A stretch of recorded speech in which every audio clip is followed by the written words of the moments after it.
Sus aux mangeurs d'ozone. Enfin une bonne nouvelle pour l'environnement et pour l'Europe. Les 12 partenaires se sont mis d'accord hier soir pour interdire d'ici 10 ans les chlorofluorocarbones, autrement dit les gaz que l'on retrouve dans les aérosols et dans certains systèmes de ventilation. Patrice Pelé.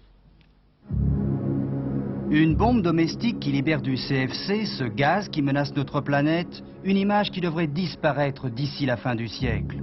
Hier soir à Bruxelles, les 12 ministres de l'Environnement ont décidé une réduction de 85% de la production de ce gaz. Le CFC, dont la consommation mondiale atteint aujourd'hui 1,2 million de tonnes, avait fini par trouer la couche d'ozone au-dessus du pôle.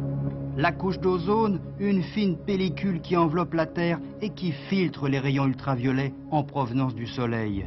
Sans la couche d'ozone, la peau est directement attaquée par les rayons et c'est le cancer. Selon un rapport confidentiel et divulgué par Greenpeace, en Europe, la Grande-Bretagne serait le plus gros producteur de CFC avec 105 millions de tonnes. La France arrive juste derrière, 102 millions de tonnes. Les scientifiques qui ont donné l'alerte il y a maintenant plusieurs années ont donc été entendus par les politiques. Cette décision est importante, elle va enrayer la catastrophe qui à long terme menaçait au-dessus de nos têtes.